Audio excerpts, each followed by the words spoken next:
કચ્છી ગુજરાતી સરિતામાના ચેનલમાં આપણું હાર્દિક સ્વાગત છે। આજે આપણે બનાવશું ડાળિયાના પાવડરનું શરબત। આ ડાળિયાના પાવડરને સત્તુ પણ કહેવામાં આવે છે। તે ડાળિયાનો પાવડર મેં પહેલા વિડીયોમાં તમને બતાવ્યો હતો। તે પાવડર કેવી રીતે બનાવવો તમે સર્ચ કરીને જોઈ શકો છો। ખજૂર અને ડાળિયાના પાવડરના લાડવા બનાવ્યા હતા એમ મેં તમને બતાવ્યું છે બરાબર।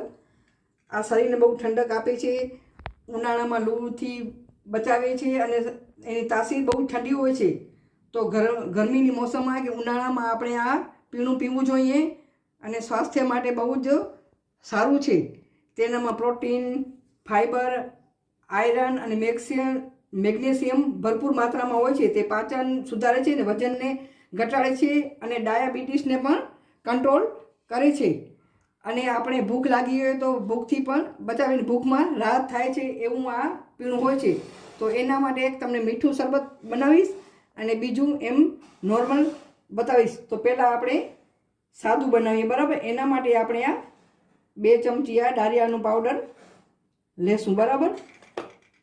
એમાં આપણે આ ઠંડુ પાણી એડ કરશું। હવે એને આપણે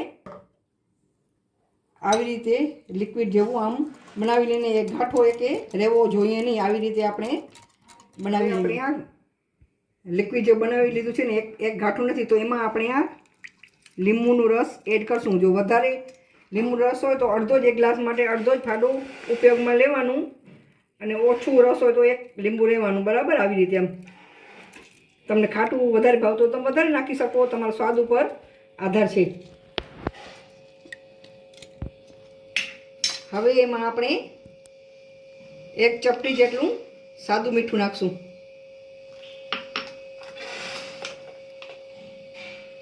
ને 1 ચપટી જેટલું સંચર, 1 ચપટી જેટલું શેકેલું જીરું,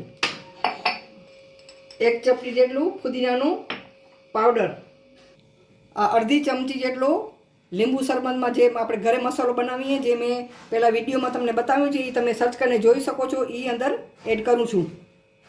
હવે આને આપણે બરાબર મિક્સ કરી લઈશું। આને તૈયાર છે આપણું સ્વાસ્થ્યવર્ધક પીણું। આ બધા પી શકે અને ભૂખ પણ સંતોષાઈ શકે। એનાથી શરીરમાં ઉનાળામાં ઠંડક લાગે છે અને લૂથી બચાવે છે। તો ચાલો આપણે ગ્લાસમાં તૈયાર કરીએ। હવે એમાં આપણે નાખશું બરફના ટુકડા। ઠંડુ ઠંડુ બહુ જ સરસ લાગે છે। તમને ગમે તો તમે લીલા મરચાંની કટકી કરીને અંદર પણ એડ કરી શકો છો। તીખું તમને ગમતું હોય તો બરાબર। ફુદીનાના પાંદડા લીલા તાજા નાખી શકો છો। આપણે લીલા ધાણા નાખશું બરાબર।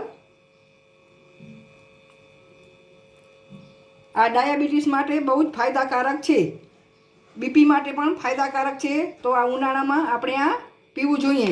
હવે મીઠું કેવી રીતે બને એ હું તમને ખાંડવાળું બતાવું। આપણે મીઠું શરબત બનાવીએ એના માટે આપણે આ 2 ચમચી ડાળિયાનું પાવડર લઈ લઈએ બરાબર।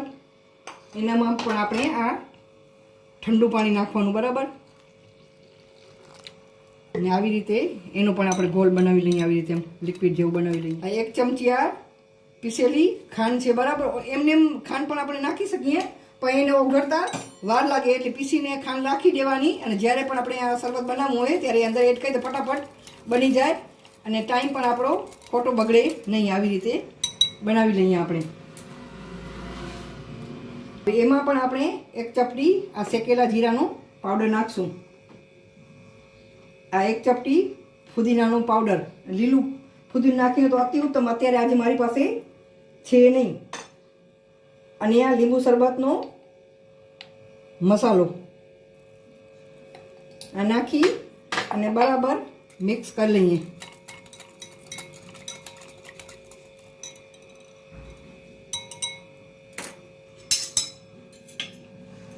હવે આમાં આપણે લીંબુનો રસ એડ કરી દઈએ બરાબર। આવી રીતે 1 ચપટી આમાં સંચર પાવડર એડ કરી અને આપણું આ પીણું તૈયાર કરી લઈએ આપણે। હવે ગ્લાસમાં આપણે એડ કરી દઈએ। એમાં આપણે બરફના ટુકડા નાખી દઈશું અને ગ્લાસમાં એડ કરી દઈએ।